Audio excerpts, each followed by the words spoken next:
Okay, सब खुश हैं? सीरियस होके कैसे खुश हो? जो खुश हैं अपने पास वाले को एक अच्छी सी स्माइल दीजिए। अच्छी वाली, हाँ, खड़ूस वाली नहीं। Yes, praise the Lord. Thank you.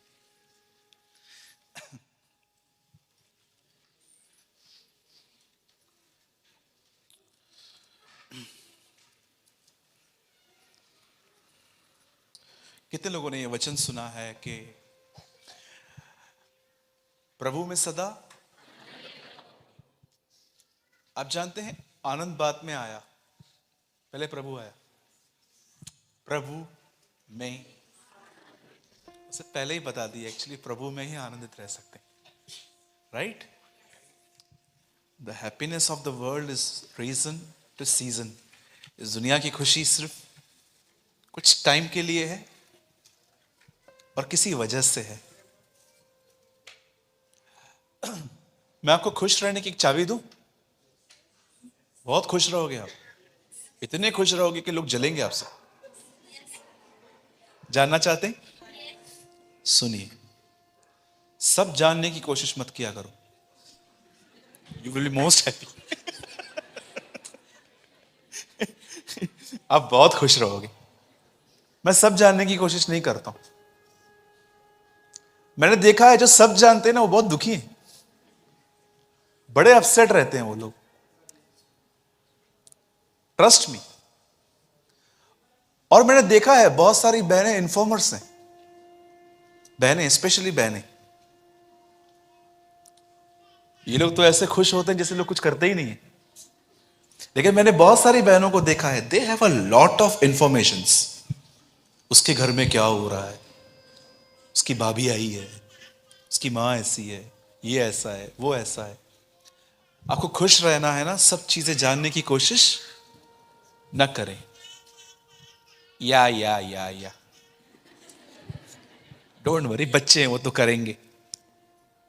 मैं एक दिन गाड़ी चला रहा था, मेरे सामने से एक ट्रक गया। ट्रक के पीछे बहुत सुंदर लाइन लिखी थी, तू अपना देख। मुझे बहुत अच्छा लगा। होता है ना, कभी कभी पीछे लिखा रहता है ना, मेरा भारत महान, ट्रक्स के पीछे लिखा रहता है ना, माई इंडिया इज ग्रेट वगैरह। तो जैसे वो गाड़ी आगे गई तो उसमें लिखा हुआ था, तू अपना देख। बोलो बाजू वाले को, तू अपना देख।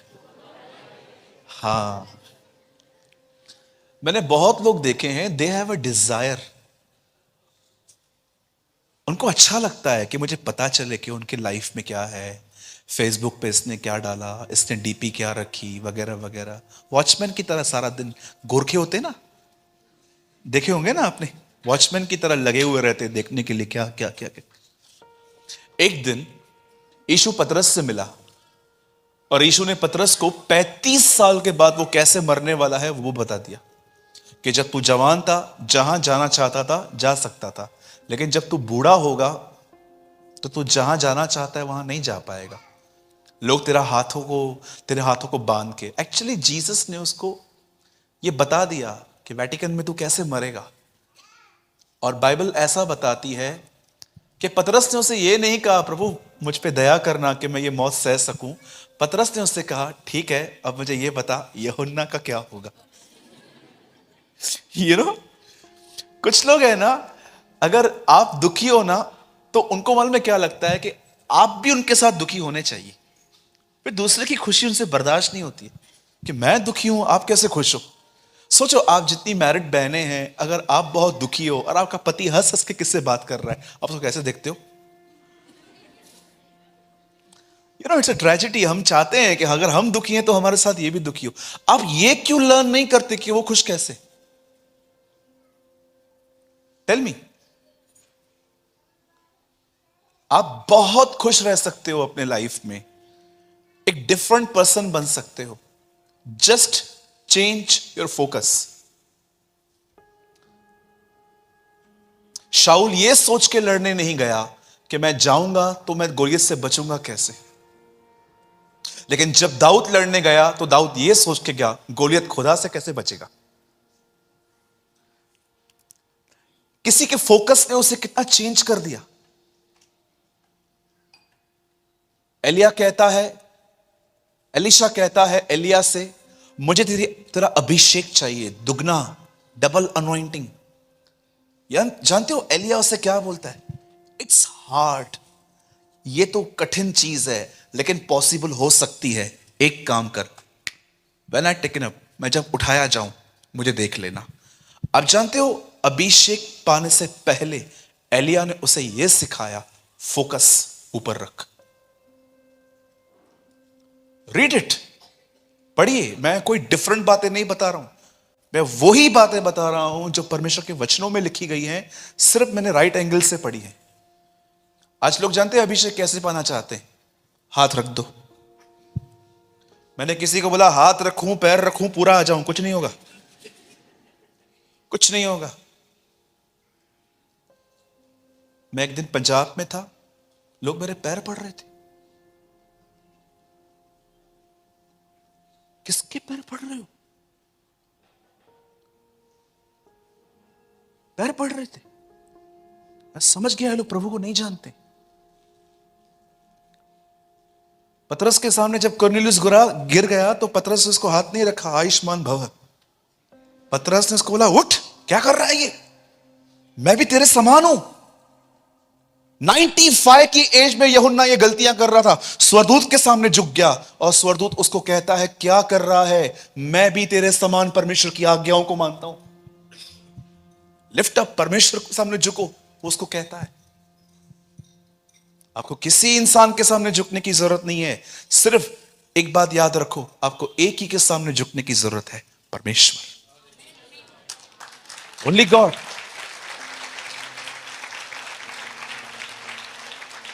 मैं एक दिन अपने ऑफिस में था, एंड पंजाब की बात बता रहा हूं। पंजाब से मुझे एक मैसेज आया, मेरे मैसेंजर पे।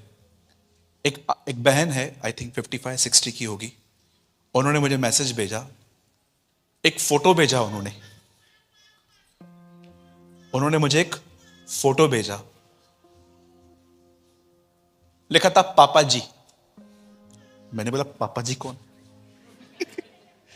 पापा जी लिखा था, तो मैंने बोला इतना यंग हूं मैं, पापा जी बोलते बड़ी शर्म आ रही थी कि अभी तक तो दाढ़ी भी वाइट नहीं आई है, फिर भी पापा जी बोला पापा जी ये लड़का देख रहे हो, ये मैंने अपनी लड़की के लिए चुना है, जरा बता दो।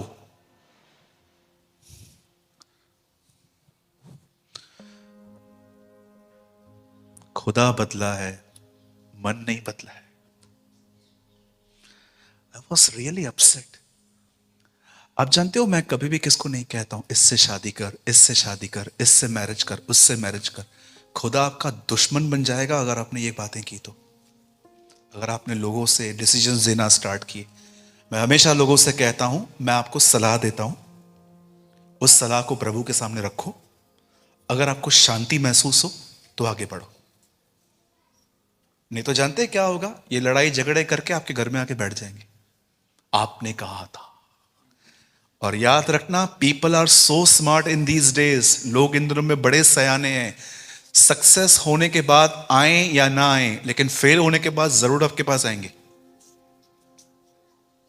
सो कभी भी किसी को भी परमेश्वर की मर्जी मत बताओ, आप इससे करो। मैंने देखा है बहुत लोग जो है ना, वो सीधा बोल देते हैं, इससे करो, उससे करो, इससे मैरिज करो, उससे मैरिज करो। अब परमेश्वर हो, जरा सोचिए। एक दिन मैं गुरदासपुर में था, मैं पंजाब, आई थिंक नवाशहर, बटाला 5-6 बार मैं आया हूं। चंडीगढ़ में मेरे ब्रदर हैं, यहाँ पर याबेस आए हैं चंडीगढ़ से, हम साथ में सेवा करते हैं वहां पर, सेक्टर 44, राइट ब्रदर? हम लोग वहां पर साथ में मिनिस्ट्री करते हैं। मैं एक बार गुरदासपुर में था, एक बंदा आया, उससे मेरे पॉकेट में 2000 का नोट डाल के बोला, पास्टर जी प्रोफेसी तो कर दो। मैंने बोला किस तरह की प्रोफेसी? वीजा अप्लाई किया। मैंने उसको बोला तू अमृतसर के आगे कभी नहीं जाएगा। ऐसी सोच, प्रोफेसी खरीदी जाती है? पतरस में लिखा है भक्त जन पवित्र आत्मा की प्रेरणा से बोलता है। और आजकल की प्रोफेसीज देखिए क्या है, ये मिलेगा, वो मिलेगा, ये मिलेगा। आप जानते हो बाइबल के प्रॉफिट्स क्या बोलते थे? समय करीब है, जीवन ठीक करो। अगर आप बाइबल के प्रॉफिट्स को देखो और आज के प्रॉफिट्स को देखो तो आजकल के बहुत सारे जो प्रॉफिट्स हैं ना, आप देखो वो सेलर्स हैं। बोलो सेलर्स। हाँ, 3 रुपए का ऑयल 300 रुपए में। मेरे को एक आदमी ने कहा चंडीगढ़ में अनॉइंटेड साबुन भी है। मैंने कहा क्या होगा उससे? सफेद बाल काले हो जाएंगे?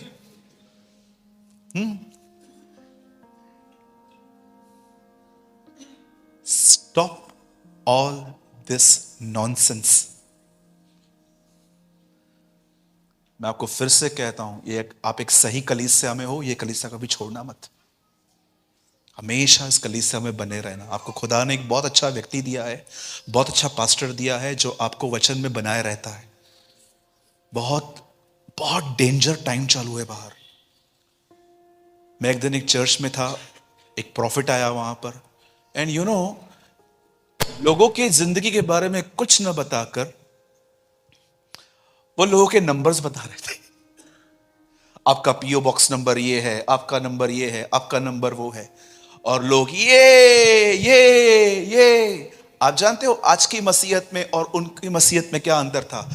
उन दिनों में जब यीशु काम करता था, आप पढ़िए, वहां लिखा रहता था लोगों में भय छा गया। लेकिन आज तो, क्या मैं आपके लिए प्रोफेसी करूं? अरे तू उनसे पूछ रहा है? पैर पड़ना, चीजें खरीदना, ये बात दर्शाई जाती है कि लोगों का मन नया नहीं हुआ है।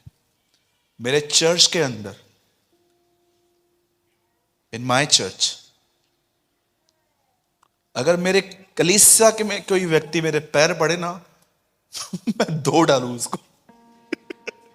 तू मेरे पैर पड़ रहा है यार? प्रभु की आराधना कर, वो उसके योग्य है। क्या बताती है अंतिम किताब? उन लोगों ने अपने मुकुट उसके पैरों पे रख दिया था। The last book of the Bible.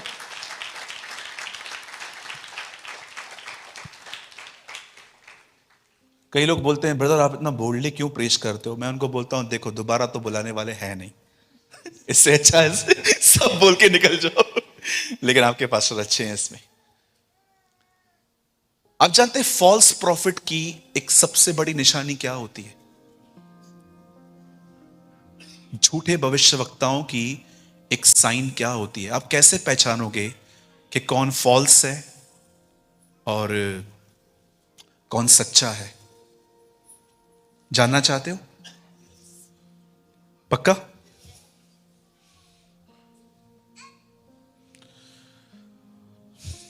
I don't know आप में से कितने लोग समझ पाएंगे इस चीज को। एक सच्चे वक्ता की पहचान दो चीजों में होती है। फर्स्ट, वो आपसे कभी पैसा नहीं मांगेगा। सेकंड, उनका बहनों से व्यवहार बहुत प्योर रहता है, सो प्योर, आप सोच भी नहीं सकते हो कितना प्योर।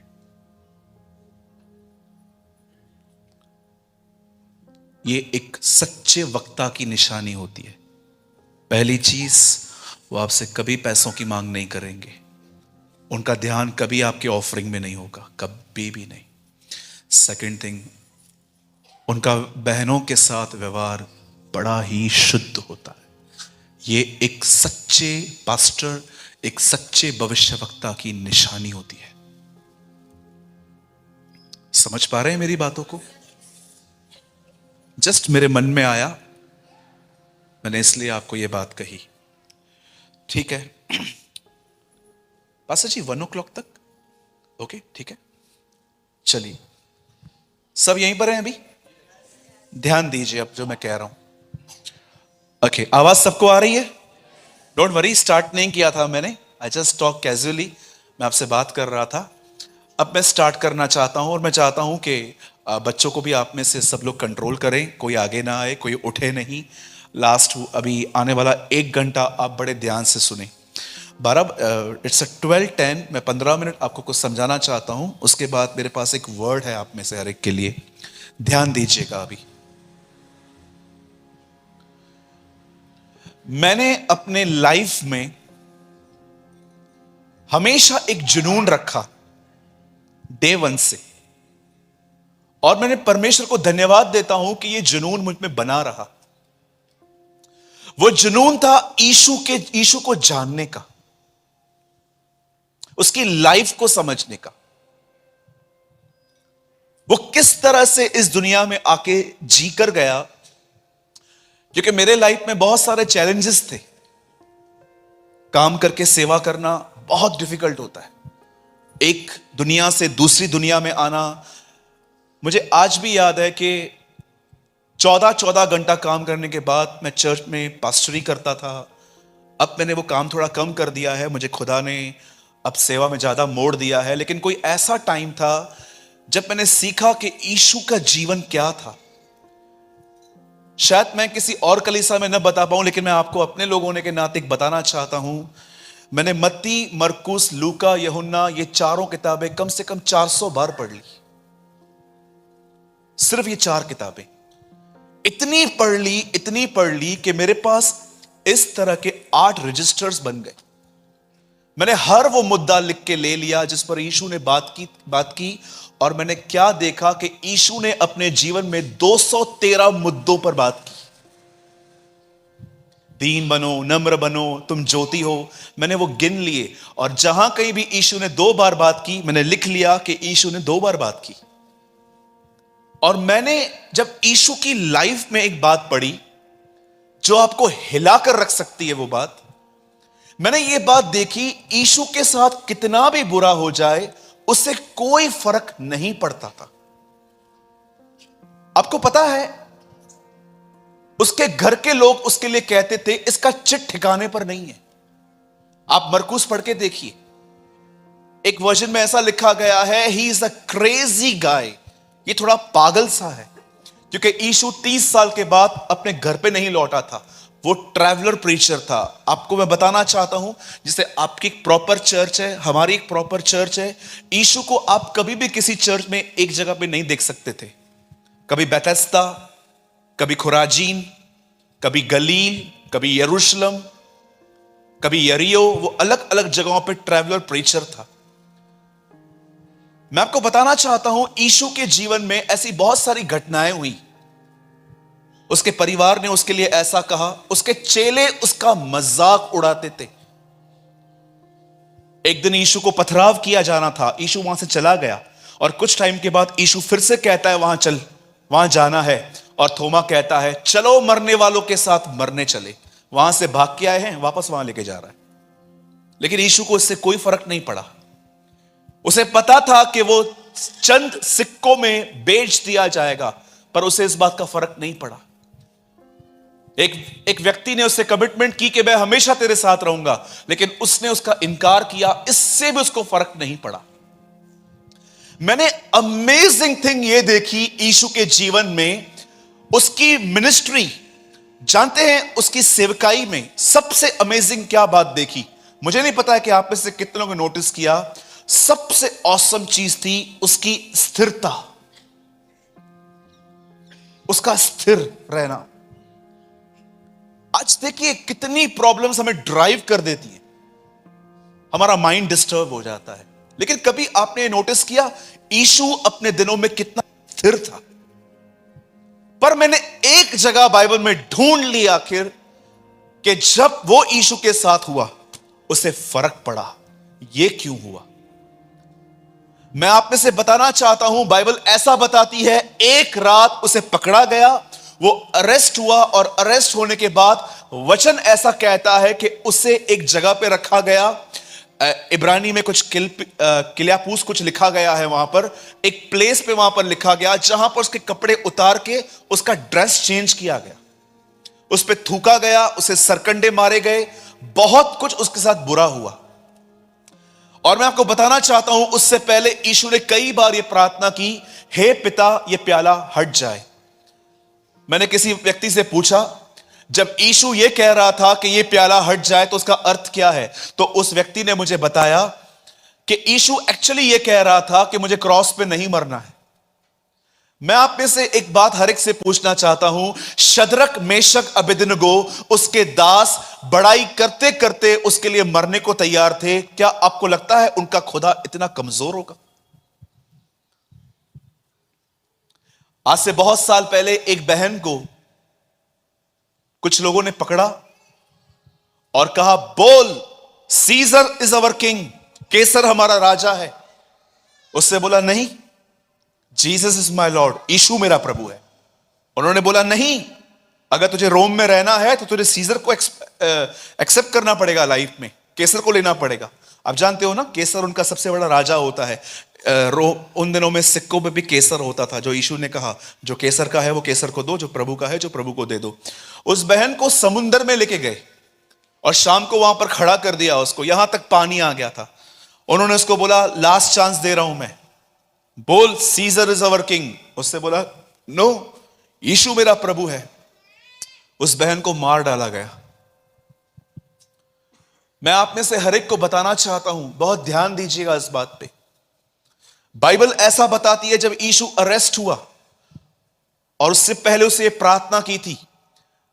मैं आप में से हर एक को बताना चाहता हूं, आज जब यीशु गसमनी में यह कह रहा था, हे पिता ये प्याला हटा, फिर भी मेरी नहीं तेरी इच्छा पूरी हो।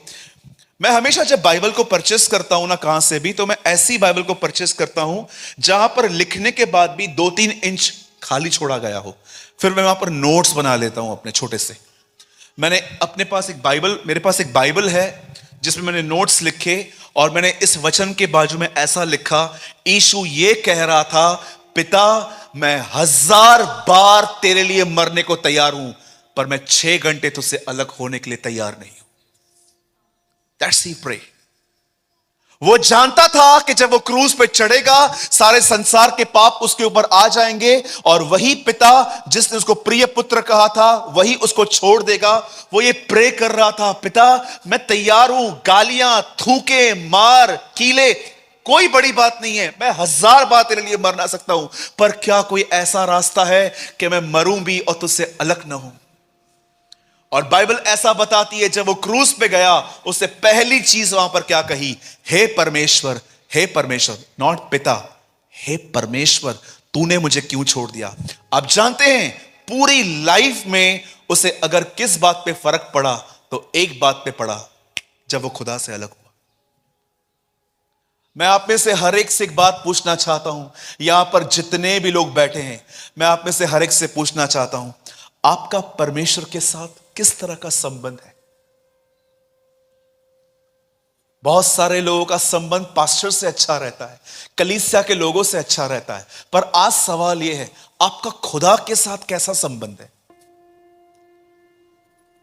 मैंने कुछ समय पहले एक वीडियो डाला था यूट्यूब पे, संबंध सहभागिता की मांग करता है। अगर जिस संबंध में हमारे बॉम्बे की कलीसिया हमेशा ऐसे पूरी होती है, लास्ट में पिता का प्रेम, हमारे प्रभु यीशु मसीह का अनुग्रह और पवित्र आत्मा की सहभागिता। मैं आपसे पूछना चाहता हूं, क्या आपकी परमेश्वर के साथ सहभागिता है? आप में से कितने लोगों ने इस अमेजिंग मिनिस्ट्री को देखा? जब यीशु सामरी स्त्री से मिला तो वो उसे कहता है, मेरे पास एक जल है तुझे देने के लिए। जब वो जकई से मिला तो वो उसे कहता है, तेरे घर में उद्धार आया है। आप जानते हो यीशु के पास लोगों के लिए बने हुए नोट्स नहीं होते थे जैसे हमारे पास ये नोट्स हैं। उसके पास हर व्यक्ति के लिए खुदा से रहमा होता था। अगर आप उसके सामने खड़े हो जाओ तो वो आपको वो नोट्स नहीं खोलेगा, वो जान लेगा उसी समय कि पिता आपके लिए क्या बोलना चाह रहा है।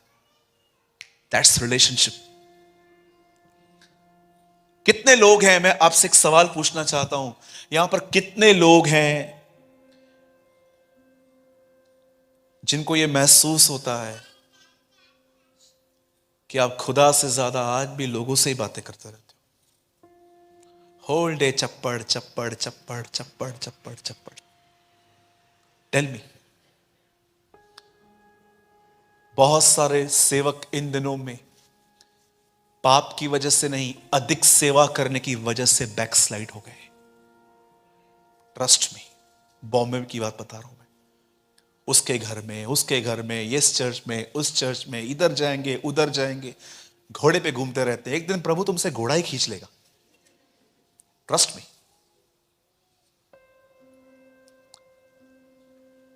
कितने लोगों ने लूका 15 अध्याय पढ़ा है? हाथ उठाइए। क्या आपने उसमें एक गुमराह पुत्र की कहानी पढ़ी है? मैं थोड़ी दोहराना चाहता हूं ताकि आप समझ पाओ सहभागिता क्या होती है। उस बेटे ने अपने बाप से सब कुछ लिया, चला गया। अगर आप उससे मिलते और आप उससे पूछते आपके डैडी का नाम क्या है, मेरे डैडी जिनको मैं छोड़ के आया हूं, हाँ उनका नाम क्या है, तो वो आपको अपना पूरा नाम बताता।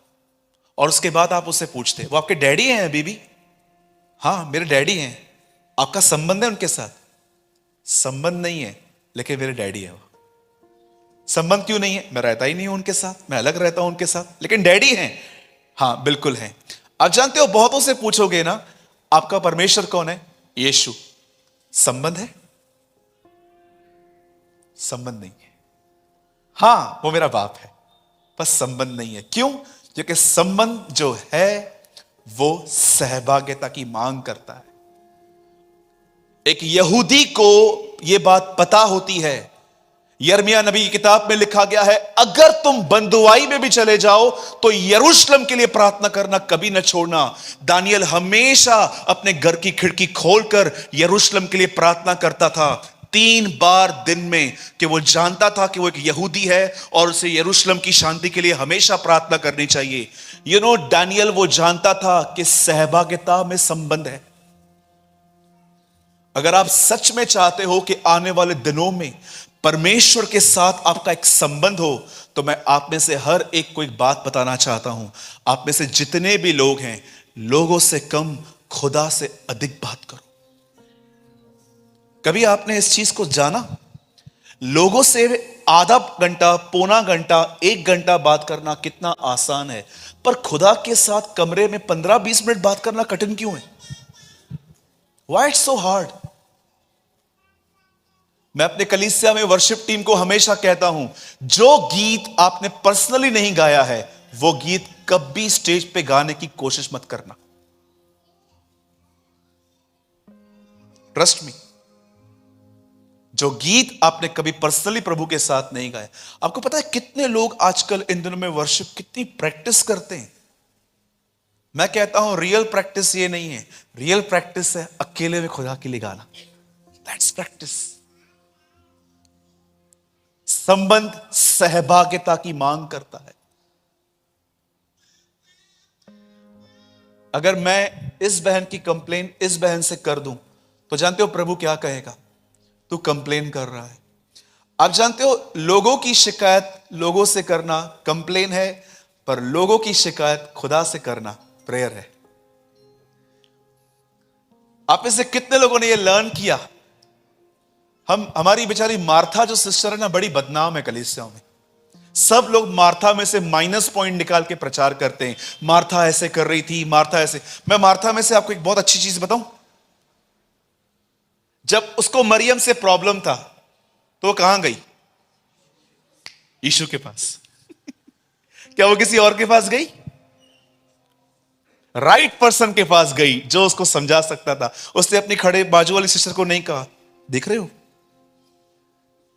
ये हमेशा ऐसे करती,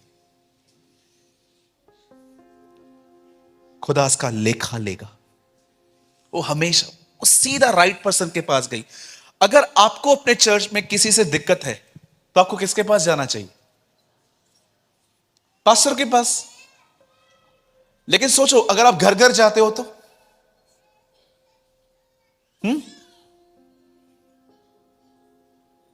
एक दिन मैंने अपनी कलीसिया में अपनी बहनों को जानते कैसे परखा?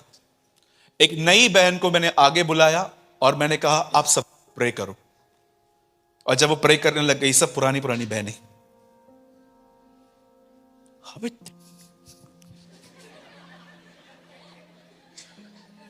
मैंने बोला इसी वजह से खुदा तुम्हें नहीं उठाता।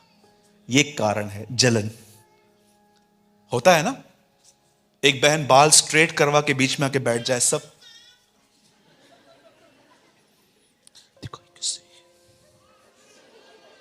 पास्टर कुछ बोल भी नहीं रहा है।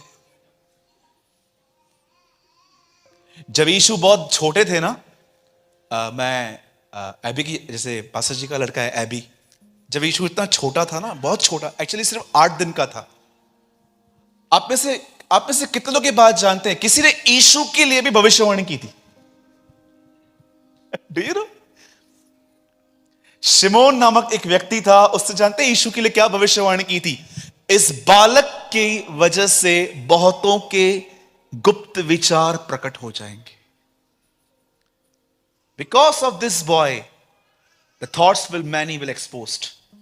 बहुत सारे कई बार परमेश्वर आपके लाइफ में कुछ ऐसा होने देता है ताकि आपको आप पे प्रकट करे कि आप कौन हो। Trust me.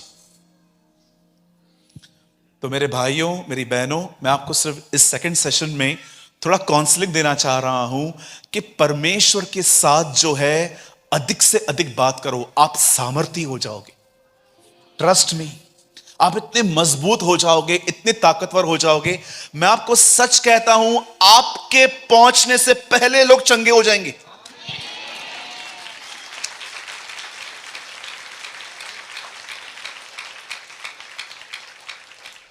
हमारे बॉम्बे में एक ग्राउंड है जिसका नाम है बीकेसी, बांद्रा कुर्ला कॉम्प्लेक्स।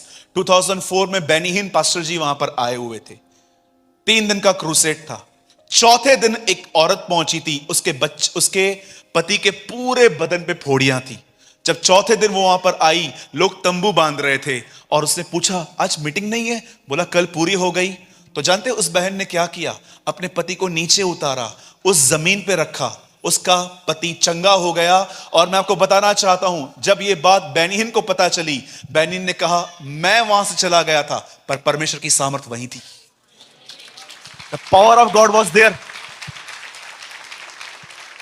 मैं आपको सच कहता हूं, आप बिलीव करें या न करें, अगर आप एक ऐसे व्यक्ति हैं जो खुदा से अधिक बातें करते हैं, जिस कमरे में आप प्रार्थना करते हैं ना, उस कमरे में आने से लोग चंगे हो जाएंगे, सिर्फ व्यक्ति से। कैथरीन कुलमिन सिर्फ खड़े होकर ऐसा कहती थी, स्वामी यही है, मास्टर इज हेयर। लोग पहिएदार कुर्सियों पे से खड़े हो जाते थे। ट्रस्ट मी, कोई उसके 12 फीट नजदीक नहीं आ पाता था। जो उसके 12 फीट की नजदीकी में आता था वो चंगा हो जाता था, क्योंकि ये बात थी उसमें। वो हमेशा एक बात कहती थी, ध्यान से सुनिएगा, चाबी है इसमें। वो हमेशा कहती थी, इससे पहले कि मैं यीशु के लिए कुछ बताऊं, मैं 1000 बार मरती हूं। Trust me, I died 1000 times before I preached Jesus. एक चीज में मरने के लिए कहूं, मरेंगे? हाँ, आज से सेल फोन कम यूज करो, छोड़ो बॉयफ्रेंड को, देखो आप गर्लफ्रेंड छोड़ो, छोड़ोगे?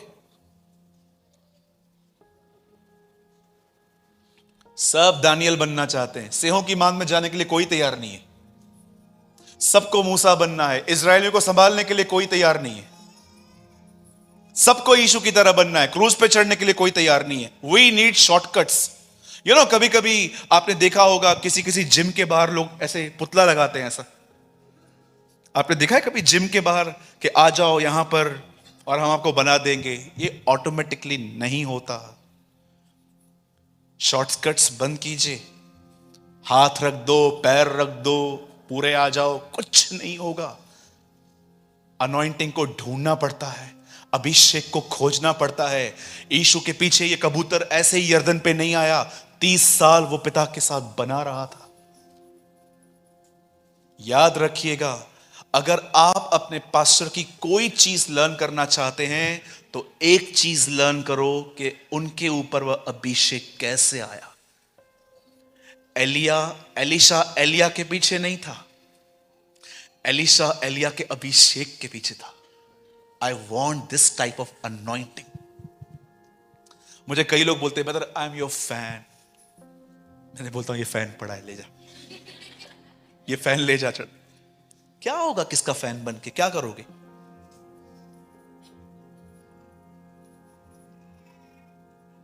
मुझे बताइए फैन बन के क्या करेंगे किसी का?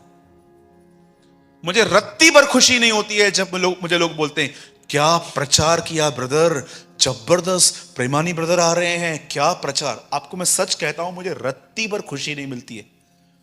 प्रचार तो वो होता है कि जब लोग प्रचार के बाद ये न कहें क्या प्रचार था, वो ये कहें क्या हमारा खुदा है। प्रचार वो होता है।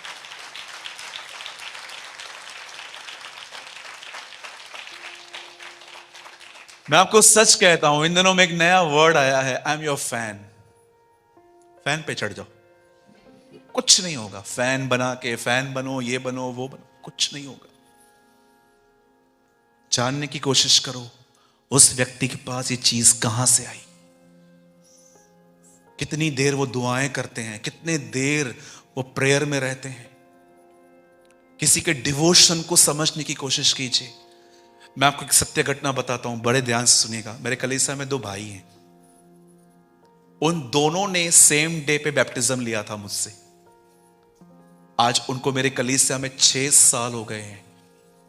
एक को मैंने इतनी जबरदस्त ग्रो करते हुए देखा है कि प्रभु ने मुझे लीड किया कि मैं इसको चर्च की कोई जिम्मेदारी सौंपूं।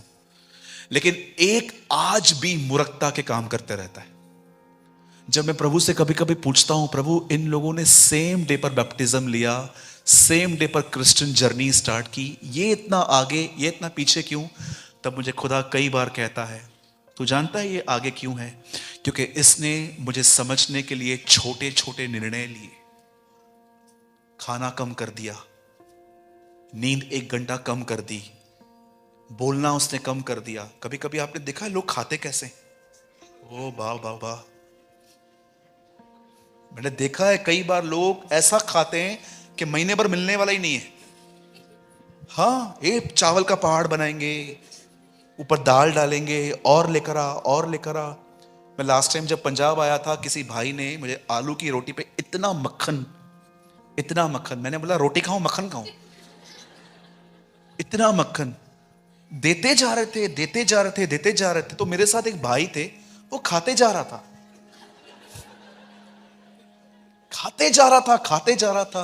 मैंने उसको बोला बस कर भाई, क्या कर रहा है, शर्म नहीं आ रही दूसरे घर में बैठे? तो बाइबल से इस पेटू के साथ संगति मत करना। मैंने हट जा यहां से, दूर हो। खाते जा रहा था, खाते जा रहा था, खाते जा रहा था, नो डिसिप्लिन। एक बार हमारे बॉम्बे में केस आया दुष्ट आत्मा का, तो एक भाई ने मुझे बोला कि ऐसी ऐसी बात है, आप हमारे पास आओगे? मैंने बोला हाँ हम आएंगे। तो मैं अपने साथ एक भाई को लेकर गया और वो इतना खाना खा के निकला, आप बिलीव कीजिए, हम दुष्टात्मा निकालने गए, दुष्टात्मा नहीं निकली पर उसके मुंह से चावल निकल आए। और मुझे इतना गुस्सा आया, मैंने बोला दोबारा मेरे साथ कभी आना नहीं। ये दुष्टात्मा निकल, छोड़ी निकल। मैंने बोला तू निकल, गो फ्रॉम दिस, जा यहां से। इतना खाना, कुछ लोग इतना खाते हैं, इतना खाते हैं, इतना खाएंगे बैठ के, ये भी दे दो, वो भी दे दो, वो भी दे दो। बहुत लोग तो इसलिए खाते हैं क्योंकि ज्यादा मंगा लिया है। नहीं, और ज्यादा मंगाया है क्यों? देखा है आपने इन दिनों में खाने पीने की लस्ट है लोगों में। यीशु ने कहा ना, उसके आने से पहले क्या होगा, लोग क्या करेंगे, खाएंगे पिएंगे।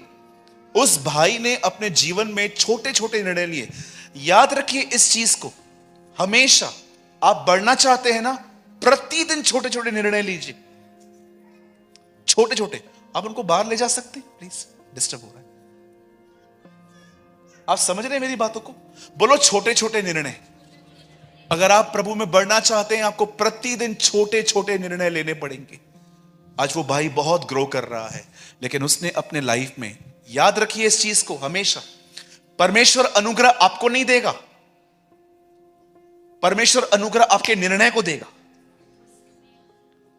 दानियल ने ठाना वह राजा का भोजन खा के अशुद्ध न होगा, और परमेश्वर ने उसके इस निर्णय पर उसे अनुग्रह दिया। परमेश्वर आपको ग्रेस नहीं देगा, परमेश्वर आपके निर्णय को ग्रेस देगा। आपने ठाना है मैं ये नहीं करूंगा, वो वहां पर आपको अनुग्रह देगा। आपने ठाना है कि मैं कुछ टाइम फास्टिंग करूंगा। आप जानते हो पौलुस की लाइफ कैसे थी? कोई टाइम ऐसा होता था उसके पास खाना खाने के लिए होता था, पर वो फास्टिंग में होता था। पर कभी कभी ऐसा भी होता था उसे भूख लगती थी पर खाना नहीं होता था। इसलिए वो कहता है जाड़े में उगाड़े में भूख प्यास में हर जगह पे मैंने तृप्त रहना सीखा है। ठीक है, बोलो यीशु मसीह की। लोगों से कम बात कीजिए, खाना भी डिसिप्लिन में खाइए और हमेशा अपनी आंखें प्योर रखिए। स्पेशली यंग ब्रदर्स, हमेशा अपनी आंखें, हाँ लड़की को इधर इधर तक देखो बस, इतना काफी है। इधर छोड़ के सब जगह देखते रहते हैं आजकल। और ये लोग अपने आप को मसीह कहते हैं, बेशर्म लोग। शेम ऑन यू अगर कोई ऐसा मसीह है यहां पर जो बहनों को ऊपर से नीचे तक देखता है। मैं तो अभी भी कहता हूं आपको, थोड़ा टाइम बचा है, रिपेंट कर लो। याद रखना, जब इंसान नरक जाएगा ना तो पहली चीज उसे पता चल जाती है कि वो वहां पर क्यों है। वो धनवान गया, जानते हो वहां से क्या कहता है? मेरे भाइयों को बेच दे ताकि वो मन फिराएं। वो 1 सेकंड में वहां पर समझ गया कि एक्चुअली मैं यहां पर पाप की वजह से। इन अ सेकंड। हमेशा अपनी आंखें क्या रखनी है? मैं चाहता हूं हर भाई बोलिए, बोलिए हमेशा अपनी आंखें शुद्ध रखनी है। आप भी कहिए यस, आमेन। बोलो यीशु मसीह की। हमारा परमेश्वर महान है, आमीन। वो हमें जीवन जीना सिखाता है। ही नो कि हमारे लिए क्या भला है, क्या अच्छा है। ठीक है, आइए मैं चाहता हूं अब हम वर्ड में आएंगे। मेरे पास आधा घंटा है और मैं आपको कुछ टीच करना चाहता हूं। ठीक है, मैं चाहता हूं आप में से सब लोग अब मेरे साथ खोलें उत्पत्ति का 32वां अध्याय, जेनेसिस 32।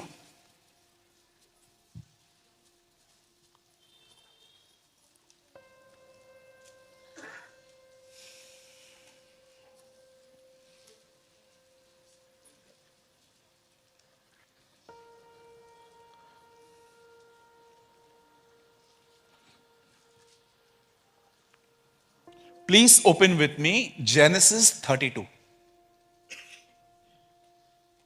उत्पत्ति। कोई उर्दू पढ़ता है यहां? द बुक ऑफ पैदाइश 32। सब ओपन कर लीजिए। ये प्रकाशित वाक्य के बाद आता है। हाँ वापस चालू करो ना, आएगा ना। अब लोग हंसते नहीं है,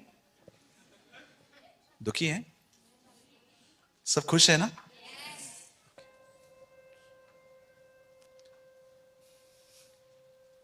32 खोला सबने? 7 और 8 पढ़िए कोई। तब याकूब बहुत डर गया। तब याकूब बहुत डर गया। बोलिए बहुत डर गया। और संकट में पड़ा। और ये सोचकर अपने साथियों के और भेड़ बकरियों के और गाय बैलों और ऊंटों के भी अलग अलग 2 दल कर लिए कि यदि एसाव आकर पहले दल को मारने लगे तो दूसरा दल भागकर बच जाएगा।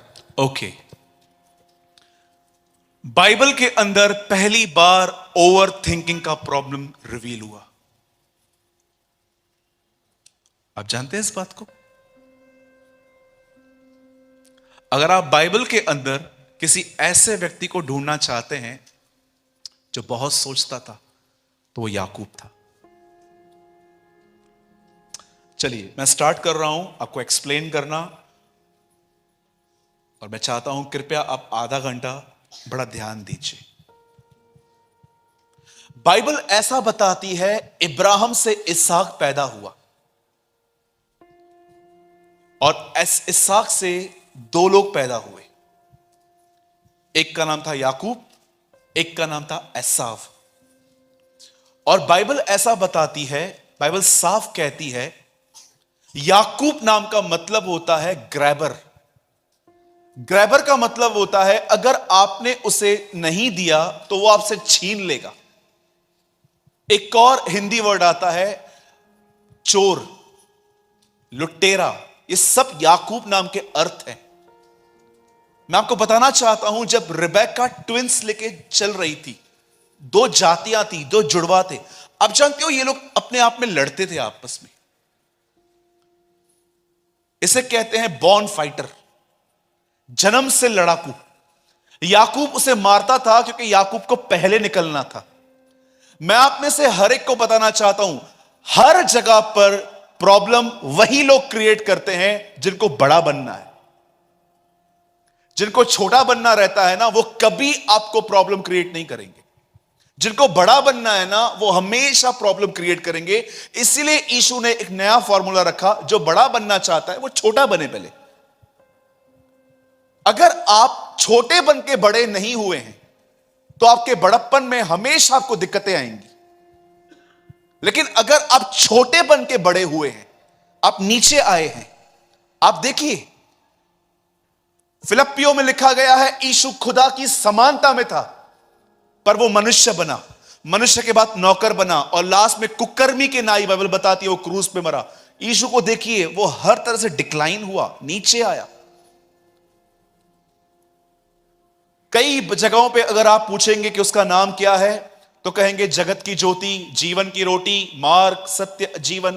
पर मैं आपको बताऊं, यीशु ने कभी भी अपने ये नाम ज्यादा प्रोक्लेम नहीं किए थे। यीशु ने हमेशा अपना एक नाम बहुत ज्यादा प्रचार किया, वो था मनुष्य का पुत्र, सन ऑफ मैन। जानते हो इंग्लिश वर्जन्स में क्या लिखा गया है? Ordinary man. मैं एक साधारण व्यक्ति हूं।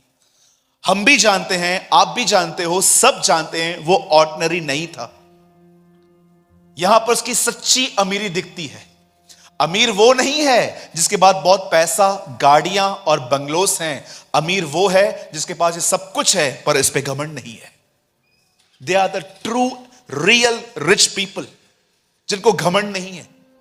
आजकल कई बहनों से, भाइयों से पूछो, और कैसे हो? मेरे बच्चे कनाडा में पढ़ते हैं। तेरे से पूछा मैंने? यहां पर मैंने जगह ली है, यहां पर, यहां। क्यों बताते हैं आप? कोई पूछता है, आपको लगता है बुद्धिमान हो, आप मूर्खताएं कर रहे हैं। ये देख रहे हो, ये घर,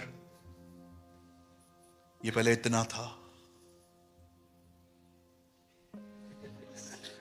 अरे ओ नबूकनेस्सर, क्यों बता रहा है?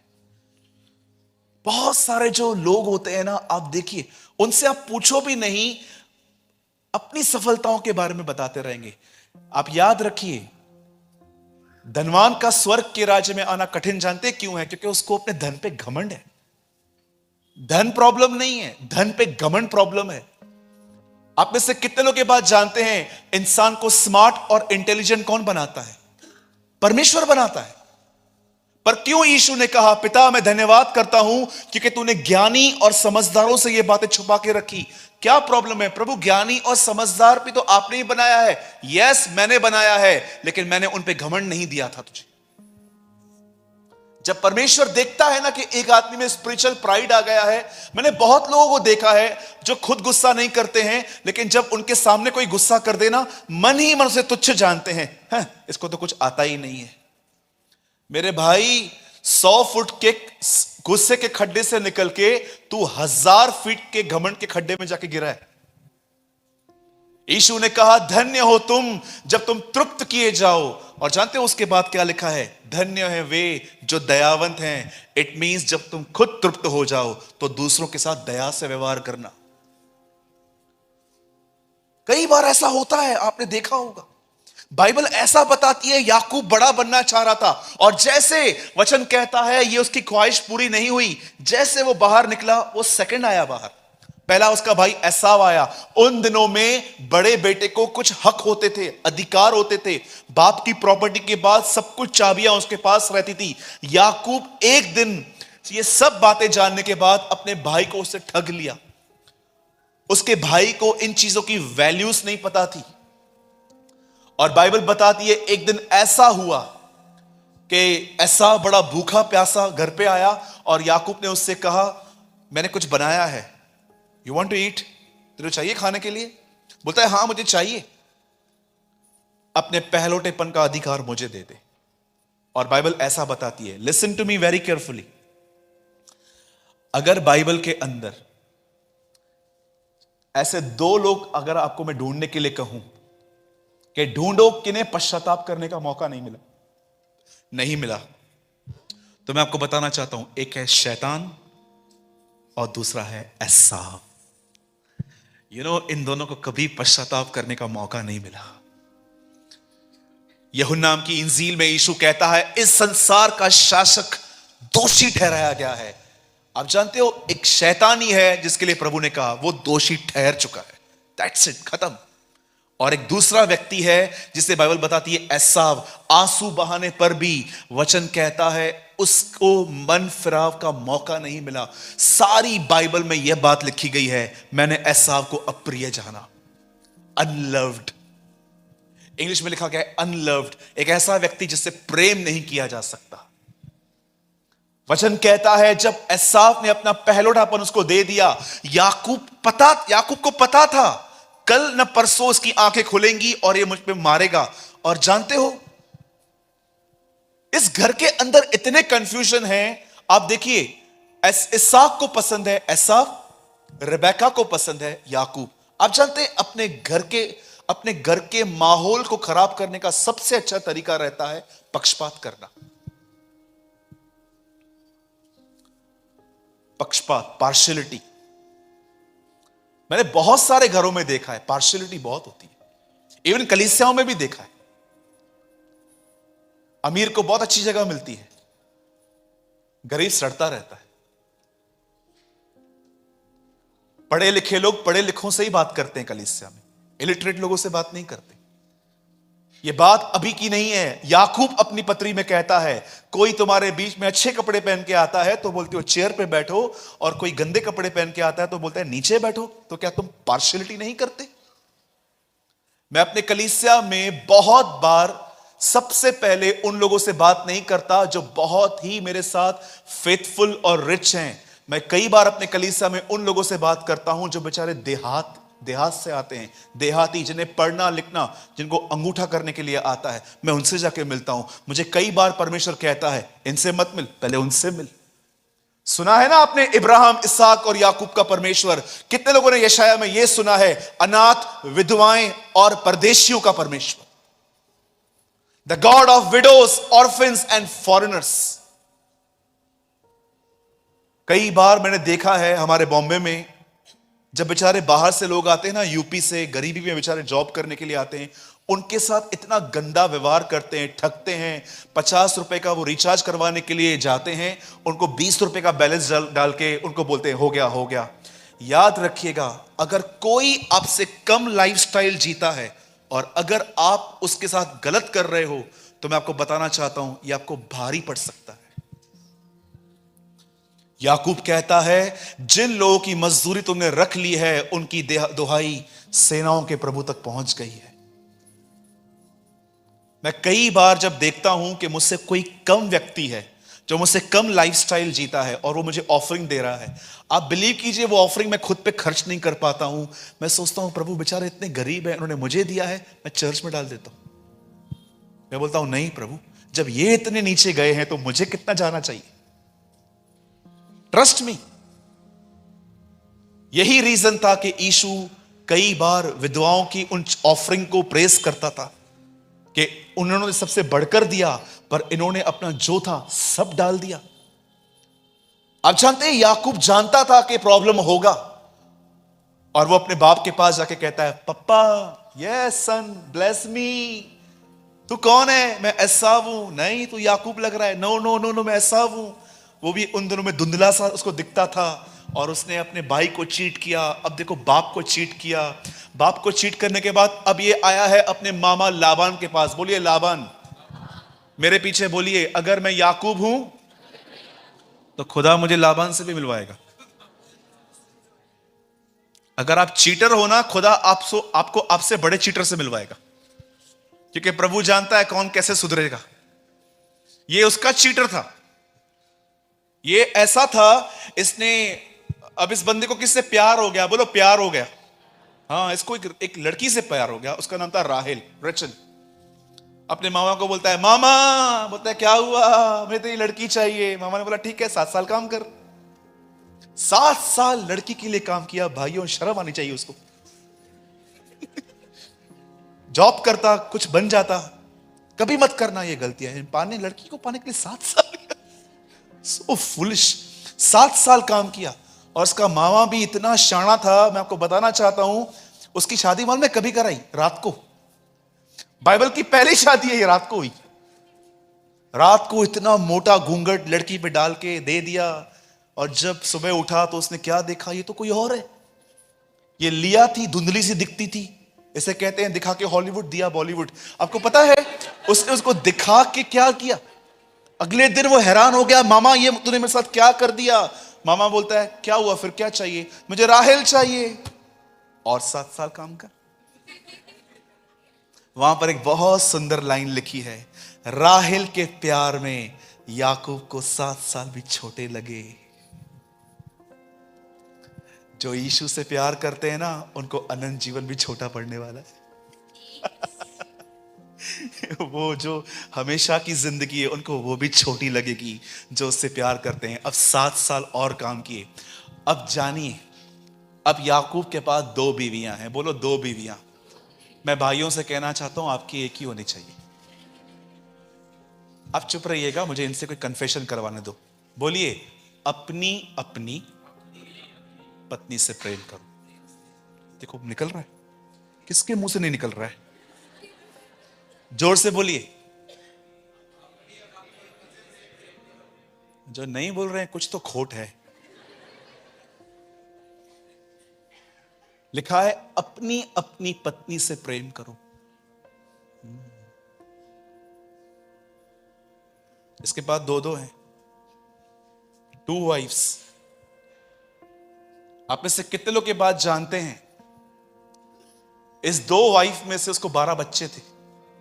आजकल 1-2 भी बहुत बहुत हो जाता है ना। पहले क्रिकेट टीम बनाते थे।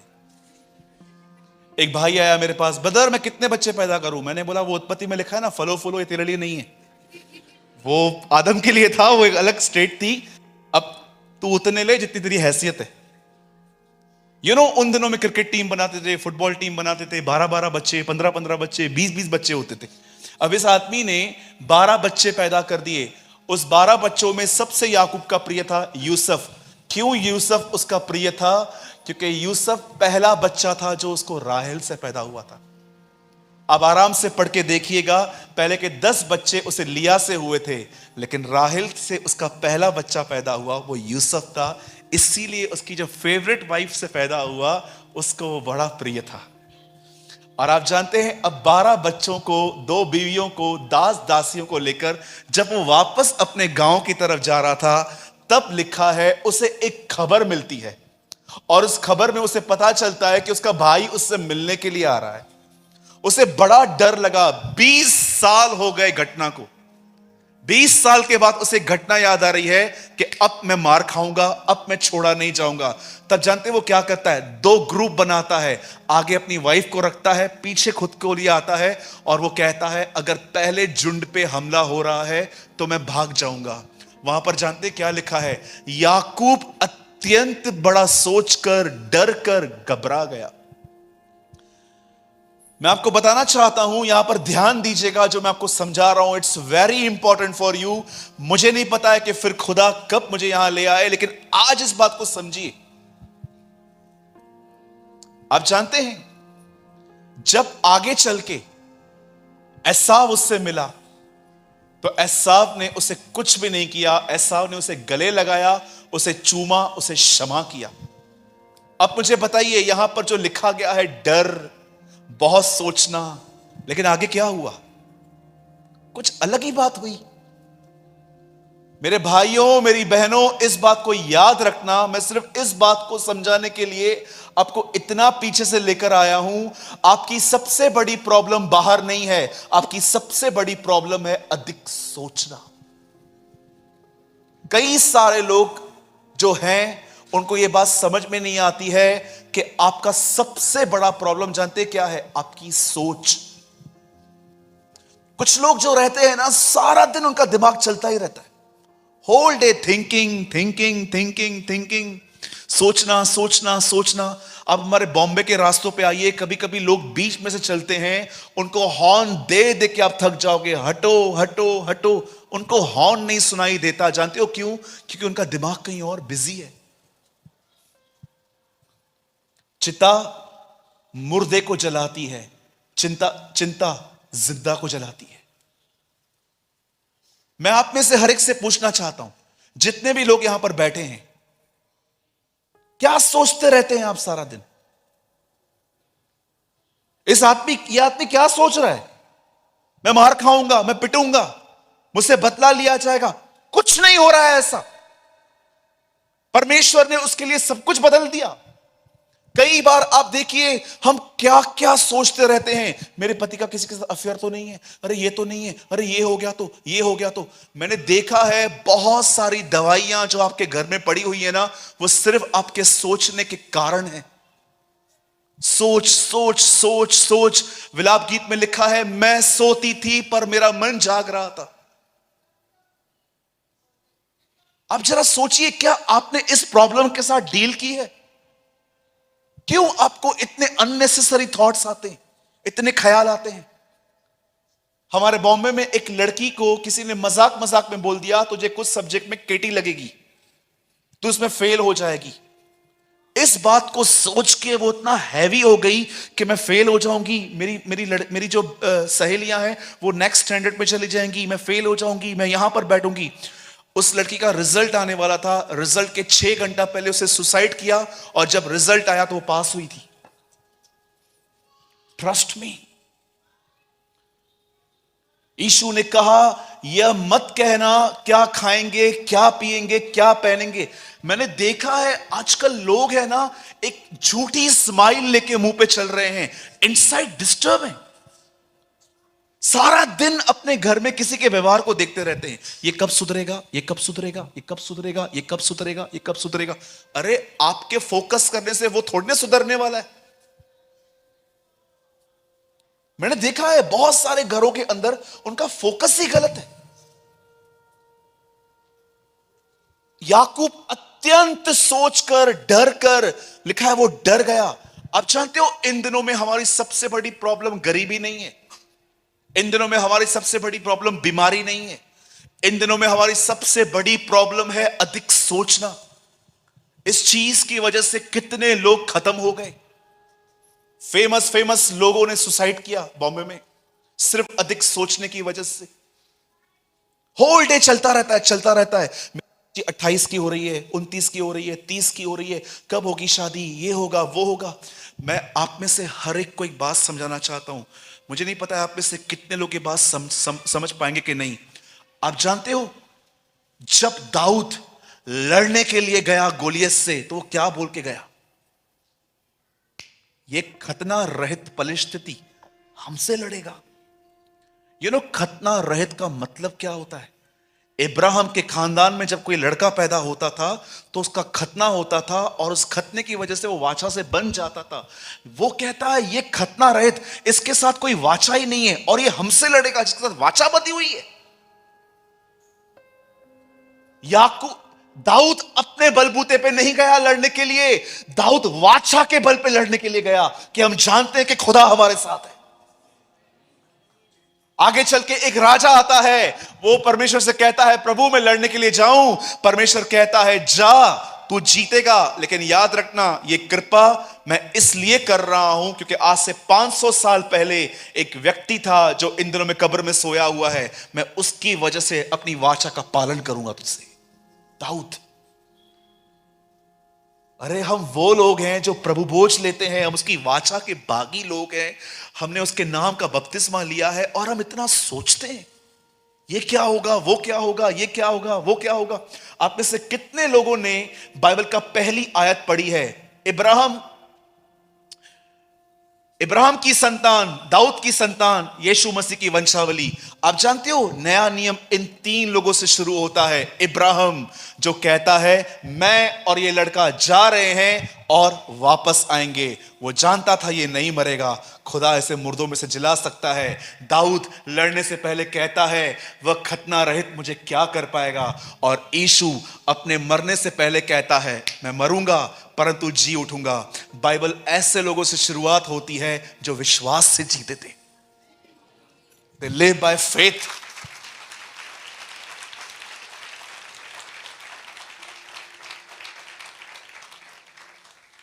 In these days, हर दिन आधा घंटा अलग करो, प्रभु के पैरों पे बैठो, उसको बोलो मैं ये आधा घंटा प्रेयर नहीं करने वाली हूं, न मैं बाइबल पढ़ने वाली हूं, ये आधा घंटा स्पेशल ट्यूशन आपके साथ है। मुझे सिखाइए विश्वास से कैसे जिया जाता है, सीखिए। अदरवाइज आपकी सोच आपको मार देगी। ट्रस्ट में, आपकी सबसे बड़ी प्रॉब्लम बाहर नहीं है, आपकी सबसे बड़ी प्रॉब्लम आपकी सोच है। आप क्या सोचते हैं, और अगर नेगेटिव सोचते हैं तो इट्स वेरी डेंजरस। मैं एक आखिरी बात बता के मैं खत्म कर रहा हूं यहां पर, सुनिए। मेरे हाथ में ये पवित्र शास्त्र है, बाइबल है। मैं आपको सच कहता हूं, विदाउट प्रेयर मैं इसे कभी टच नहीं करता। जब भी मैं इसे खोलता हूं, मैं सबसे पहले प्रेयर करता हूं, और मैं प्रभु को हमेशा कहता हूं आप इसके लेखक हैं, आपसे अच्छा से मुझे कोई नहीं समझा सकता। आप इसे कितनों के बाद जानते हैं, यीशु मुर्दों में से जी उठने के बाद एक दिन अपने चेलों पे प्रकट हुआ। सब ध्यान दीजिएगा, लास्ट पॉइंट है ये।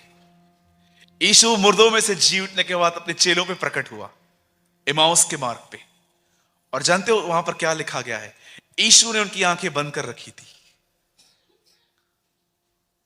और यीशु उनको कहता है क्या बात कर रहे हो? वो कहते हैं क्या आपको नहीं पता इन दिनों में यरूशलेम में क्या हुआ? एक व्यक्ति ने अपने आप को मसीह कहा, वो मारा गया, गाड़ा गया, और अब हम चिंताओं में हैं क्योंकि कुछ बहनों ने हमें कहा है कि वो जी उठा है। तब यीशु उनको कहता है, हे मत्तीमंदों, तुम नबियों की बातों को क्यों नहीं समझ पाते?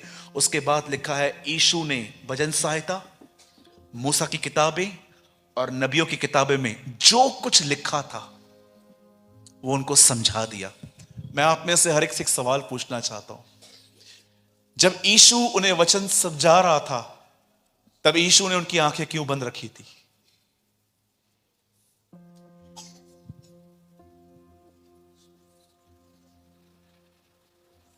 जब यीशु उनको वचन समझा रहा था, तब यीशु ने उनकी आंखें क्यों बंद रखी थी? यीशु चाहता था लोग उसे सामने देखने से अधिक उसके वचन में देखें। आपको पता है, अगर इस मंच पे अगर कोई यहां पर खड़े होकर कहे आखिरी रात मैं यीशु से मिला, आप बोलेंगे वाह, प्रेज द लॉर्ड, यह आदमी यीशु से मिला। लेकिन एक दूसरा भाई भी आए और आके कहे मैं कभी यीशु से नहीं मिला हूं, लेकिन जो उसके वचन में लिखा है मैं उसका पालन करता हूं, आपको लगेगा ये इतना आत्मिक नहीं है। जानते यीशु ने थोमा से क्या कहा? तूने मुझे देखकर विश्वास किया, पर धन्य है वह जो बगैर देखे मुझ पे विश्वास करता।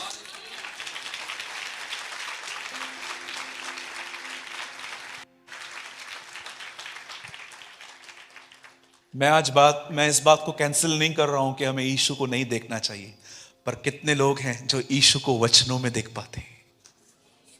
Tell me. मैं हमेशा यीशु को वचनों में देखने की कोशिश करता हूं, क्योंकि मुझे पता है अगर यीशु से मेरी मुलाकात हो भी गई ना, मुझे वापस उसके वचनों में लौटना पड़ेगा।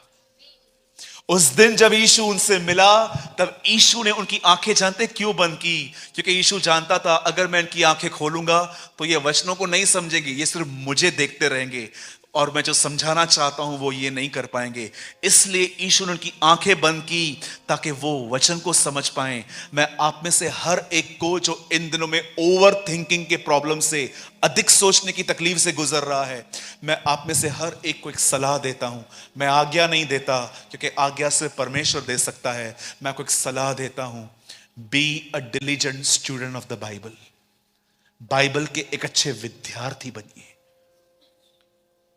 हर दिन एक क्वालिटी टाइम निकालिए, अपने हाथ में पेपर लीजिए, पेन लीजिए, एक अध्याय पढ़िए और जो कुछ उसमें से आप सीख रहे हैं वो लिखना सीखिए। आपको पता है इन दिनों में बहुत सारे लोग बाइबल नहीं पढ़ते। सो मैनी, बहुत सारे लोग आप देखिए, बहुत सारे जो लोग होते हैं इन दिनों में बाइबल नहीं पढ़ रहे हैं। एक पास्टर एक घर में गया, जब उनके सामने खाना रखा गया और जब वो बहन खाने के बाद उनकी चीजें उठा रही थी तो उसने क्या देखा, चम्मच नहीं है। तब उसने पति को कहा पास्टर ने चम्मच चुराया है। तो उसे बोला चुप कर, नहीं बोलते ऐसा। नेक्स्ट ईयर पास्टर जी को फिर से बुलाया गया और इस बार बहन ने उससे पूछ लिया, बोला पास्टर जी अगले साल आपने हमारा चम्मच चुराया था ना। जानते हो पास्टर ने क्या बोला? नहीं बहन, मैंने चुराया नहीं था, वो मैंने आपके बाइबल में रख दिया था। एक साल तक उससे बाइबल नहीं खोली थी। क्रिसमस में केक खाने के लिए सब आ जाते। जिस दिन कलीसिया में खाली मालूम पड़े कि आज बिरयानी मिलने वाली है, ओ बाजू वाले को भी चल चल चल बिरयानी मिलेगी, चल चल बिरयानी मिलेगी। परमेश्वर का राज्य खाना पीना नहीं है, परंतु धर्म, मेल मिलाप और परमेश्वर की सामर्थ है। यीशु ने 5000 लोग को खाना जानते हो कब दिया? जब उन्होंने प्रॉपर मीटिंग अटेंड की थी। 3 दिन वो उनके साथ रहे, तब यीशु ने कहा अब इनके भोजन के लिए परोसो, इनके लिए कुछ करो। बची हुई रोटियां भी उसने उठा ली थी। कोई पूछता है ना बची हुई रोटियां क्यों उठाई? अरे जिसे वो तोड़ता है उसे वो कभी छोड़ता नहीं। जिसे वो तोड़ता है ना उसे कभी वो छोड़ता भी नहीं।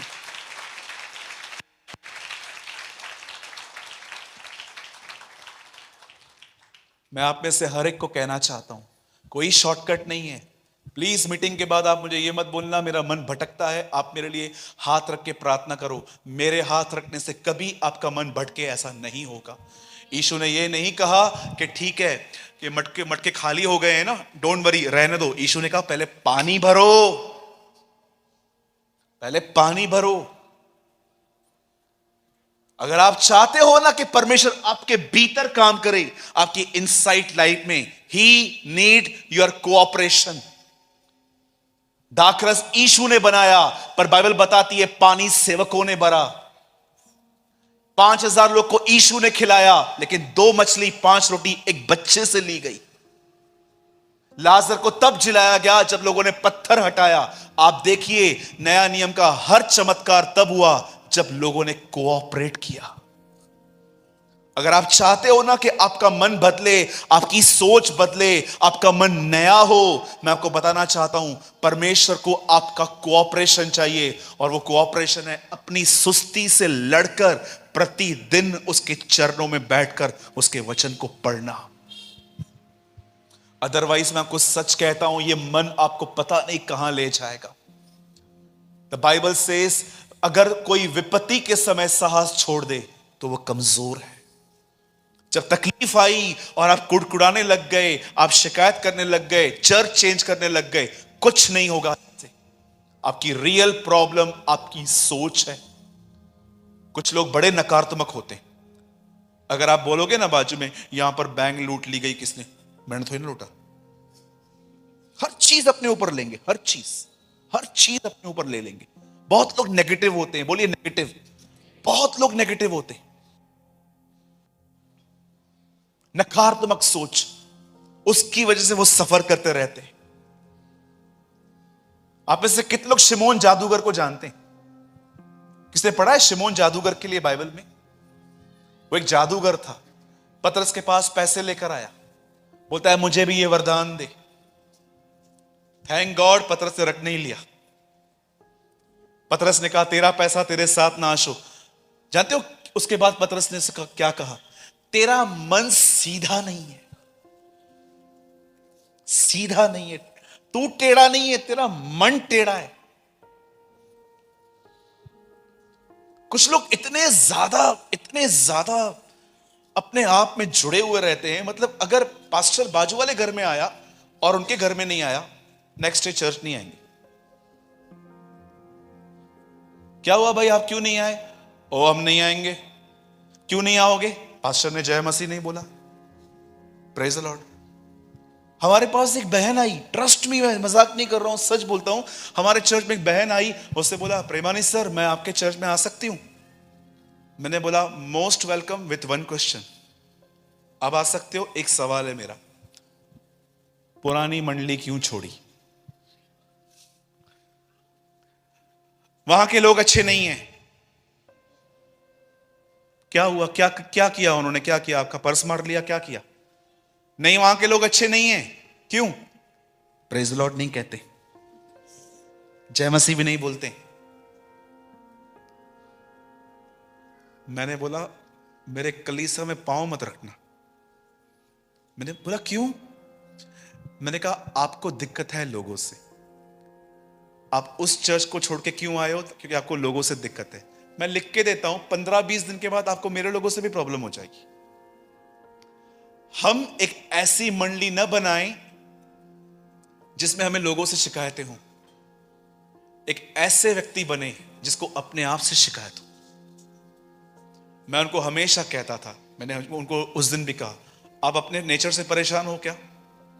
अगर आप अपने नेचर से परेशान हो, आओ हमारे चर्च में, we have a wonderful fellowship.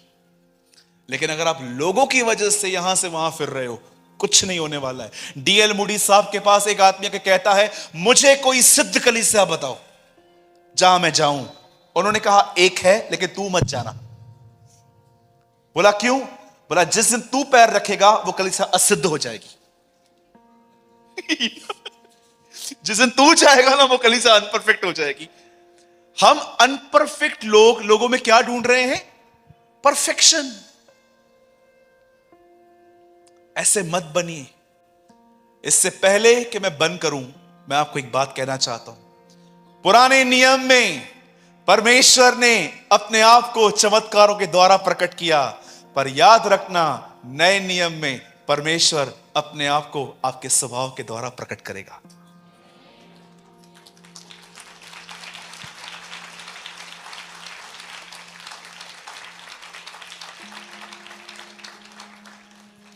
कभी बिलीव मत करना कि मिनिस्ट्री यहां से होती है। मैं नहीं करता हूं। जानते हो रियल मिनिस्ट्री कब स्टार्ट होगी? जब मैं माइक छोड़ दूंगा, जब मैं यहां से हटके अपनी प्लेस पे बैठ जाऊंगा, यहां से गुजरूंगा, जिस घर में मुझे ठहराया गया है, वहां पर मेरा चाल चलन मेरी मिनिस्ट्री है। ये तो बहुत आसान काम है। मैं कल रात को बता रहा था किसी को, एक आदमी ने 7 घंटे प्रचार किया। प्रचार करने के बाद जब वो नीचे उतरा तो लोगों ने उसको बोला क्या प्रचार किया साहब आपने? Praise the Lord. बोला क्या प्रेज द लॉर्ड? मैं बिलीवर नहीं हूं। मुझे बोलने का शौक है, मैं बोलता हूं। हमारे बॉम्बे में ऐसे लोग हैं, जहां भी कैमरा खड़ी हो जाएगी बात करना चालू हो जाएंगे। 77 में ये हुआ, 79 में ये हुआ। लास्ट में हम लोग उनको पूछते हैं भाई तू बोलना क्या चाहता है? कुछ भी नहीं, मैं 2.5-3 घंटे रोज बोलता हूं। ऐसा बोलने का शौक है। बोलना जिंदगी नहीं है। जॉइस मेयर कहती है न्याय के दिन तुमसे ये नहीं पूछा जाएगा क्या बोला गया, वो ये देखेगा कि क्या किया गया। एक परमेश्वर के महान जन ने कहा उस दिन तुमसे ये नहीं पूछा जाएगा कि कितना किया, पर वो ये कहेगा क्यों किया। पुराने नियम में इंपॉर्टेंट था चाल चलन, नए नियम में इंपॉर्टेंट है मोटिव्स। किस वजह से किया? अपना नाम करने के लिए किया? बोलो यीशु मसीह की। कितने लोग मेरी बात समझ पा रहे हैं? मेरे भाइयों, मेरी बहनों, वचन को समय दो। मोबाइल से बाहर निकलो। कुछ नहीं मिलेगा आपके मोबाइल में। बाहर निकलो। मेरे पास और 5 मिनट देंगे आप? मैं कुछ बोलूं? पक्का? बाइबल बंद कर दो। सब बाइबल बंद कीजिए। मैं आपको एक अद्भुत बात बताता हूं, आप सब बहुत आशीषित होंगे इससे। ध्यान दीजिएगा प्लीज। सब बाइबल बंद करो और सब सामने देखो। Thank you. सुनिए, दिसंबर में 2020 दिसंबर में मैंने प्रेरितों की किताब को 8 बार पढ़ लिया। एक्ट्स ऑफ द एपोस्टल्स को, प्रेरितों के काम की किताब को 8 बार पढ़ा। और जब मैंने उस किताब को पढ़ा, मैंने परमेश्वर का एक माइटी मूव देखा। इट मींस परमेश्वर का जो काम करने का जो तरीका था। आप जानते हैं, एक एक आदमी पर हाथ रख के पतरस के लिए प्रार्थना करना आसान नहीं था। जानते हो पतरस ने क्या किया? उससे बोला एक काम करो, सब बीमार हो ना, धूप में लेट जाओ। एक एक के ऊपर हाथ रख के प्रार्थना करने का समय नहीं था उन दिनों में। पतरस ने उनको कहा आप सब लोग लेट जाओ। और जब पतरस वहां से गुजरा तो उसकी छाया जिन पर पड़ी वो सब चंगे हो गए। पौलुस ने लोगों को अलाउ किया कि जितने भी लोग बीमार हैं और घर से नहीं आ पा रहे हैं, एक काम करो, करीब आओ और रुमाल लो और मेरे बदन से कपड़ों से स्पर्श करके उन पर डाल दो। मैंने इस बात को देखा कि कई बार फिलिप्पुस जमीन पे नहीं होता था, बाइबल बताती है प्रभु का आत्मा उसे उठा ले जाता था। एक अपनी छाया से ठीक कर रहा है, एक अपने कपड़ों से ठीक कर रहा है, कोई कहां से कहां जा रहा है। क्या ऐसा हो सकता है कि आप एक आदमी से मिलो यहीं पास में और वो चंडीगढ़ जा रहा है और आप उसको बोल रहे हो मैं भी आपके साथ बैठूं, मैं भी चंडीगढ़ जा रहा हूं, और वो कहता है ठीक है बैठ जाओ, और आप उसको जीसस के लिए बता रहे हो, और जैसे चंडीगढ़ आ गया वो आपको कह रहा है मुझे बपतिस्मा दे दो। फिलिप्पुस से एक खोजे ने कहा मुझे बपतिस्मा दो। कोई छाया से ठीक कर रहा है, कोई इससे ठीक कर रहा है, कोई उड़ रहा है, किसके बदन से स्पर्श किया जा रहा है। क्या प्रेरितों के काम में 3000 लोगों ने एक साथ बैप्टिज्म लिया। जब मैं ये सारे वचनों को पढ़ रहा था, मैंने प्रभु से पूछा, प्रभु मैं ये मानता हूं कि ये काम अभी भी होते होंगे, पर प्रभु आज ये काम कम क्यों हो गए? बेदारी क्यों रुकी हुई है? रिवाइवल क्यों नहीं आ रहा है? क्या कारण है? आप जानते हो, मुझे परमेश्वर ने बहुत दुआएं करने के बाद मुझे एक उत्तर दिया। मुझे प्रभु ने एक बात कही, तू जानता है मैं वही हूं, पर कलीसिया इन दिनों में अपनी सामर्थ क्यों खोई है? इस वजह से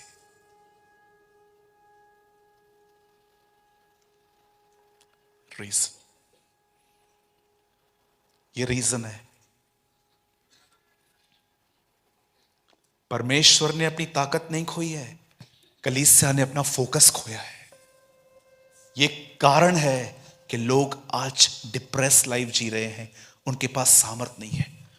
चलते चलते लोग फोन पे लगे हुए रहते हैं, रात को लगे हुए रहते हैं, दोपहर में लगे हुए रहते हैं। देखूं फेसबुक पे कितने लोगों ने कमेंट किया, कितने लोगों ने लाइक्स किए, कितने लोगों ने ये किया वो किया वो किया।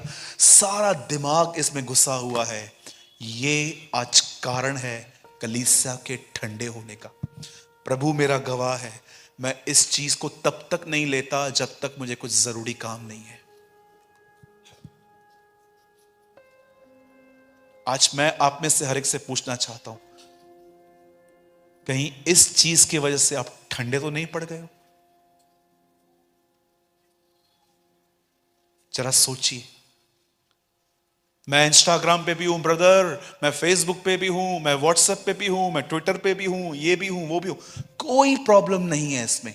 मैं ऐसे लोगों को जानता हूं, करोड़ों रुपए हैं उन लोगों के पास, प्रभु में है, पर उनका मन उन बातों में नहीं है। जानते हो प्रॉब्लम कहां पैदा होती है? जब आपका माइंड घुसना स्टार्ट होता है उन चीजों में।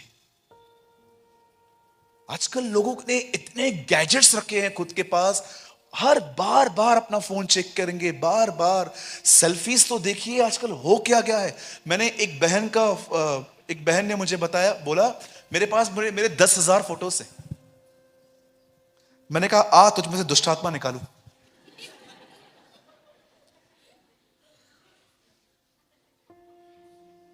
जहां जाएगी वहां खड़ी हो जाएगी।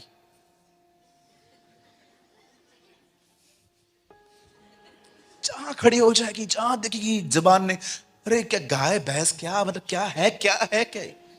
वहां खड़े हो जाएंगे। और कुछ लड़कियां इतनी बेशर्म है, मैं आपको बताना चाहता हूं मसीह लड़कियों की बात, जब वो फोटोज निकालती है ना, उनका बेली बटन तक दिखता है। और शर्म की बात है, ये अपने आप को मसीह कहती है। बहुत सारे भाई देखिए पैंट नीचे उतर रहा है, जॉकी दिख रहा है, अंडरवेयर दिखता है। Come on, be a man of God. परमेश्वर का जन बन भाई, आप परमेश्वर की दासी हो। ये सूट होता है अननेसेसरी अपनी बॉडी को रिवील करना। और ऊपर से वचन, आई एम फीलिंग ब्लेस्ड। आजकल नया ट्रेंड आया है, फोटो खुद का, ऊपर वचन। ऐसे नीचे नीचे दिखेंगी बहुत सारी बहनें, और ऊपर लिखा रहेगा, उसने मुझे अद्भुत तरीके से बनाया है।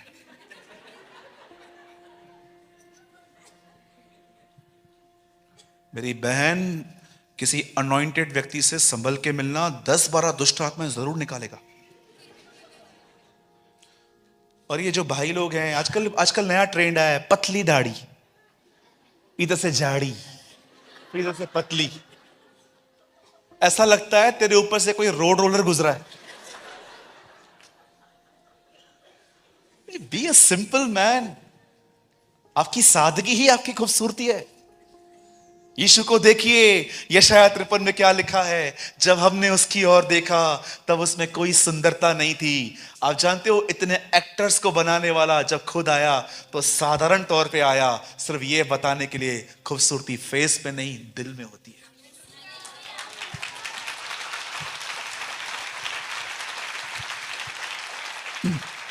हमारे हमारे एक चर्च में एक भाई है, उसके यहां से दोनों, यहां से सब बाल गुम हो गए, यू नो, बीच में, खाली बीच वाले बाल, यहां से गुम। वो मुझे बहुत बोलता है ब्रदर मेरा शादी कैसे होगा। मैं उसको बोलता हूं, तुझे सबसे आत्मिक लड़की मिलेगी, जो तुझे ऐसे देखकर तुझसे शादी करे तो मतलब सच में आत्मिक है वो। यस, हमारे बॉम्बे में एक कहावत है, girl marry a salary, boy marry a beauty. आजकल लड़कियां सैलरी से शादी कर रही हैं, यू नो, और लड़के किससे शादी कर रहे हैं? खूबसूरती से। ट्रस्ट मी, बायोडाटा में देखो क्या क्या लिखते हैं, गॉड फियरिंग, वेल सेटल लड़का चाहिए, गॉड फियरिंग चाहिए। और जब शादी हो जाती है तो मालूम पड़ता है गॉड फियरिंग तो छोड़ो, ये गॉड फ्री फैमिली है। Totally free, God free family. इनको किसी बात की चिंता ही नहीं है। चर्च लगती है 10 बजे, ये लोग पौने 11 बजे निकलते। हाँ, ट्रस्ट मी। पॉल वॉशर ने कहा, जरूरी नहीं है कि आपको उसी कलीसिया में जाना है जो आपके घर के करीब है। उसने कहा उस कलीसिया में जाओ जो बाइबल के नजदीक है। यस, प्रेज द लॉर्ड, बोलो यीशु मसीह की। Be a simple. ये क्या दिख रहा है? कवर करो अपने आप को। आप मसीह बहने हो, आपको ये बात सूट नहीं करती। मैं नहीं कहता हूं कि आप गंदे हो, नो, मैं कहता हूं पौलुस की लैंग्वेज, ये हमें सूट नहीं करता। Be simple, be sober. कभी भी इंप्रेस करने के लिए, लोगों के लिए कुछ मत कीजिए। पौलुस कहता है, मनुष्य की बड़ाई के लिए नहीं, पर जो करो प्रभु के लिए करो। यस,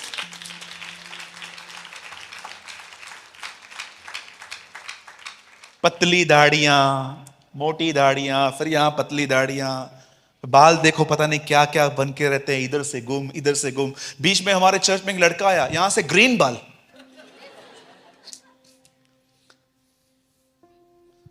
ग्रीन बाल यहां से। मेरे को लगा मुर्गियों के साथ संगति करता है। मैंने लास्ट में उसको बोला, मैंने कहा मुर्गियों के साथ संगति करते हो क्या? तो ये क्या है, क्या है? अरे भाई, सिंपल होके चर्च में आओ, क्यों चाहते हो पब्लिक आप पे हंसे? इनको लगता है ये स्मार्ट दिख रहे हैं। स्मार्ट नहीं, तुम मूर्ख दिखते हो। तुम्हें लगता है लोग तुम्हें स्मार्ट समझते हैं, लोग हंसते हैं इन चीजों पे, हम पे।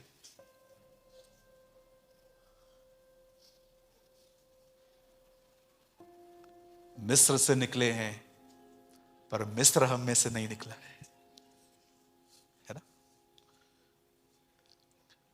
मैं आज पास्टर जी से बात कर रहा था इन दोनों बहनों के लिए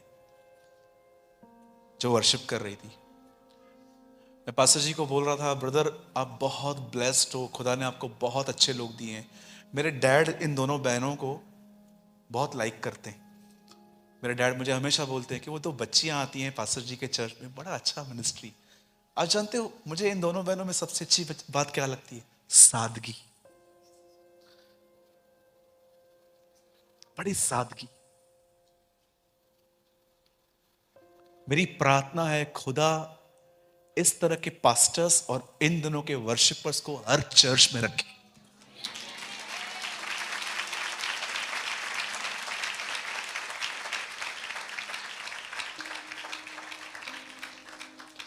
एक दिन मैं नागपुर की एक चर्च में गया।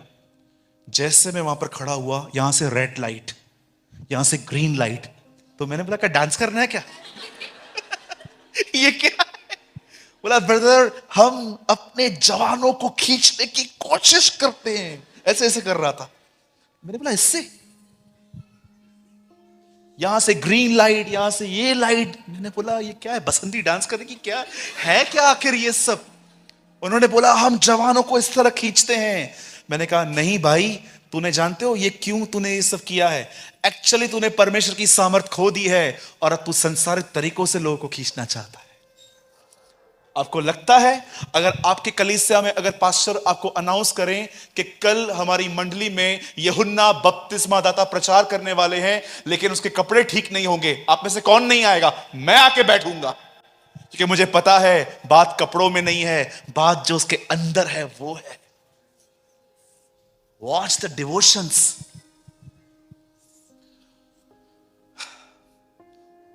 मैं इस विषय को यहां पर खत्म कर रहा हूं। आप में से जो भी लोग अपने लाइफ में ओवर थिंकिंग से बाहर आना चाहते हैं, इसे रीड कीजिए, इसे पढ़िए, दिल लगा के, मन लगा के, जितना अधिक समय आप परमेश्वर को दे सकें आप प्लीज दीजिए।